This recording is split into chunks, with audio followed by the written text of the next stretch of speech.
എറണാകുളത്ത് മാല മോഷ്ടിച്ച പ്രതിയെ ദിവസങ്ങളോളം പിന്തുടർന്ന് പിടികൂടി റെയിൽവേ പോലീസ്. CCTV ദൃശ്യങ്ങൾ കേന്ദ്രീകരിച്ച് നടത്തിയ അന്വേഷണത്തിലാണ് പ്രതിയെ പിടികൂടിയത്. സൗത്ത് റെയിൽവേ സ്റ്റേഷനിൽ വെച്ചാണ് ചെന്നിത്തല സ്വദേശിയായ സൂസമ്മയുടെ 3 പവൻ മാല മോഷണം പോയത്.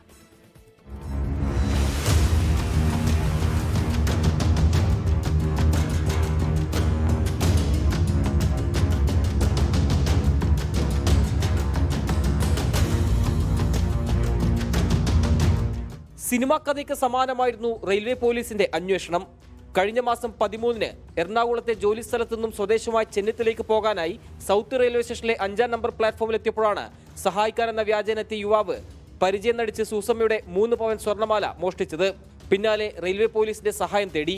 സൂസമ്മയുടെ പരാതിക്ക് പിന്നാലെ റെയിൽവേ സ്റ്റേഷനിൽ നിന്ന് പ്രതി രക്ഷപ്പെട്ട ഓട്ടോറിക്ഷ കേന്ദ്രീകരിച്ചായിരുന്നു ആദ്യ അന്വേഷണം. പ്രതി അഖിൽ അഗസ്റ്റിൻ സഞ്ചരിച്ച സ്ഥലങ്ങളിലെ CCTVകൾ ശേഖരിക്കുകയാണ് രണ്ടാമത്തെ ദൗത്യം. കൊച്ചിയിൽ നിന്നും പ്രതി മുങ്ങുന്നതുവരെയുള്ള CCTVകൾ ഓരോന്നായി പോലീസ് ശേഖരിച്ചു. ഇതിനിടയിൽ പ്രതി പണം പിൻവലിക്കാനായി KSRTC ബസ് സ്റ്റാൻഡ് സമീപത്തെ ATMലെത്തുന്ന ദൃശ്യം ലഭിച്ചത് അന്വേഷണത്തിൽ നിർണായകമായി. മോഷ്ടിച്ച മാല പണയം വെക്കാനായി കൊച്ചിയിലെ 2 ധനകാര്യ സ്ഥാപനങ്ങളിലാണ് ഇയാൾ കയറിയിറങ്ങിയത്. 2 പവന്റെ ഒരു മാല കൊച്ചിയിലും മറ്റൊരു മാല കൊല്ലത്തെ ധനകാര്യ സ്ഥാപനത്തിലും പണയം വെച്ചു. ഫോൺ രേഖകളിൽ നിന്നും ഇയാളുടെ നീക്കം നിരീക്ഷിച്ച പോലീസ് ആലുവയിൽ നിന്ന് പ്രതി ട്രെയിൻ മാർഗം ബംഗളൂരിലേക്ക് കടക്കാനായി ശ്രമം നടത്തുന്നതായി മനസ്സിലാക്കി. പോലീസ് പിന്തുടരുന്നുവെന്ന് മനസ്സിലാക്കിയതോടെ ഈ ശ്രമം ഉപേക്ഷിച്ച് ബസ് മാർഗം ആദ്യം തേനിയിലും അവിടെ നിന്ന് കോഴിക്കോട് വഴി ബംഗളൂരുവിലെത്തി. പിന്നാലെ റെയിൽവേ പോലീസും ഇയാളെ പിന്തുടർന്നു. പ്രതി ഫോൺ സ്വിച്ച് ഓഫ് ആക്കിയതോടെ ശ്രമകരമായിരുന്നു തുടരന്വേഷണം.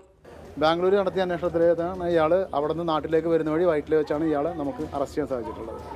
പിടിക്കാൻ നേരത്തെ 2 മാലയും വിറ്റ് അതിന്റെ പണം എല്ലാം തീർത്ത് ഇരിക്കുകയായിരുന്നു. ബംഗളൂരുവിൽ നിന്ന് ഇയാൾ പണം പിൻവലിക്കാനായി ATMലെത്തുന്ന ദൃശ്യം ഇതിനിടയിൽ ലഭിച്ചു. കൊച്ചി, ആലുവ, കൊല്ലം, ബംഗളൂരു എന്നിവിടങ്ങളിൽ നിന്നായി 500ഓളം CCTV ദൃശ്യങ്ങളാണ് പോലീസ് ശേഖരിച്ചത്. ഈ മാസം 13-ന് ബംഗളൂരുവിൽ നിന്ന് ബസ് മാർഗം എറണാകുളത്തെത്തിയപ്പോഴാണ് അഖിൽ പോലീസിന്റെ വലയിലായത്.